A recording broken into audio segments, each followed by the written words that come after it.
Hi மக்களே, ஒரு engineering student சென்னையில அமரன் மூவி ப்ரொடியூசர் கிட்ட 1.1 crores வரைக்கும் காம்பன்சேஷனா கொடுக்கணும் அப்படின்றதுக்காக லீகல் ஆக்ஷனும் எடுத்திருக்காங்க. எதுக்காக பாத்தீங்கன்னா, அமரன் மூவில சாய் பல்லவி சிவகார்த்திகேயன் கிட்ட நம்பர் கொடுத்திருப்பாங்க.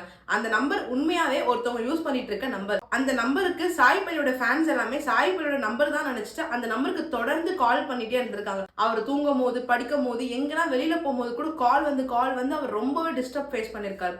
இந்த விஷயமா அவங்க சோசியல் மீடியால கூட அவருக்கு டைரக்டர், ப்ரொடியூசர் சிவகார்த்திகேயன், சாய் பல்லவி இவங்க எல்லாருமே டேக் பண்ணியுமே போஸ்ட் போட்டிருக்காரு. பட் அந்த மாதிரி போட்டுமே எந்த ஆக்ஷனும் எடுக்காததுனால இப்போ இவர் 1.1 crore வரைக்கும் எனக்கு காம்பன்சேஷன் கொடுக்கணும், ஏன்னா நீங்க இந்த மாதிரி பண்ணதுனால என்னோட மன உளைச்சலுக்கு நான் ஆளாயிட்டேன் அப்படின்னு சொல்லியிருக்காங்க. லீகலா பாத்தீங்கன்னா ஒருத்தரோட பெர்மிஷன் இல்லாம நம்பர் கொடுக்கறது அஃபென்ஸ் தாங்க. கண்டிப்பா இதுக்கு ஃபைன் அண்ட் இம்ப்ரிசன்மெண்ட் கிடைக்க ஏகப்பட்ட வாய்ப்புகள் இருக்கு. உங்க மனசு என்ன ஓடிட்டு இருக்குன்னு தெரிஞ்சுங்க. ஏன் அந்த நம்பர் என் நம்பரா இருந்து எனக்கு காம்பன்சேஷன் வரக்கூடாதா அப்படின்னு நினைக்கிறீங்க? கண்டிப்பா இதெல்லாமே தெரிஞ்சுக்கோங்க. இதெல்லாம் ஷேர் பண்ணுங்க, செஞ்சுக்க, எனக்கு ஃபாலோ பண்ணுங்க.